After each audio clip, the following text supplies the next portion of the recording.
So mga tol, matapos pong magkainitan si mandatory challenger Keisyon Davis at WBO Lightweight World Champion Dennis Berinchyk sa kanilang press conference at weigh-in, nag-umpisa nga po mag-init itong si Keisyon Davis mga tol nang padalan siya ng saging at watermelon sa locker room na buong akala niya si Berinchyk ang nagpadala ng saging at watermelon sa kanya. Nagalit itong si Keisyon Davis mga tol at tinawag niyang racist itong si Berinchyk. Pinipersonal daw siya. Para kasing lumalabas dyan mga tol na isang unggoy si Keisyon Davis dahil pinadalan siya ng saging. So ayaw na ayaw nga po ng mga Black American mga tol na ginaganyan ang kultura nila. Kaya banas na banas itong si Keisyon Davis mga tol kay Berinchyk. Bagay na hindi naman daw ginawa ng kampo ni Berinchyk ang pagpapadala ng saging sa locker room ni Davis. At dahil pinagbibintangan ni Keisyon Davis si Berinchyk, noong weigh-in nila kaninang madaling araw, tinulak ni Berinchyk itong si Keisyon Davis at nalaglag ito sa stage. Hinabol nga po ni Keisyon Davis itong si Berinchyk mga tol pero hindi niya ito naabutan.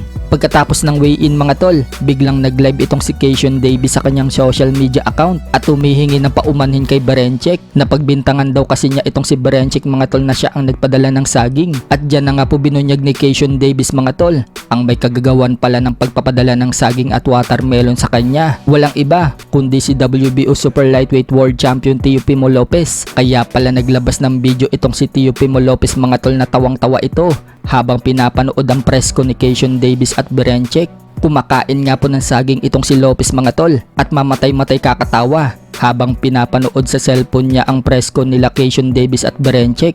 Yun pala, siya pala ang may kagagawan. Dahil dyan, kay Teofimo Lopez na baling ang galit ni Keisyon Davis at si Teofimo Lopez ang tinawag niyang racist. At sinabing nga po ni Keisyon Davis mga tol, hindi umano niya pagbibigyan si Teofimo Lopez ng laban. Nagpaparamdam daw kasi itong si Lopez mga tol na gusto siyang labanan dahil yung paparating na laban daw ni Lopez sa unification nito hindi daw sapat ang kikitain ni Lopez. Kaya nagpapapansin daw itong si Lopez para labanan siya pero hindi umano niya pagbibigyan ng laban itong si Lopez. Gawin na daw ni Lopez ang gusto niyang gawin kahit sabihin daw na takot siya. Wala daw siyang pake. Sa kabilang banda naman mga tol, kakatapos lang po ng weigh-in ng kababayan natin na si former 2-time world title challenger Vincent Astrolabio kalaban itong Thai fighter na si Prachisak Paprum. Tumimbang po ang Thai fighter ng 119.5 pounds habang tumimbang naman po si Astrolabio ng 120 pounds. Dahil kapwa po nila nakuha ang weight limit sa 120 pounds catch weight, tuloy na po ang laban na yan bukas sa Sultan Kudarat. Suportahan po natin ang kababayan natin mga tol.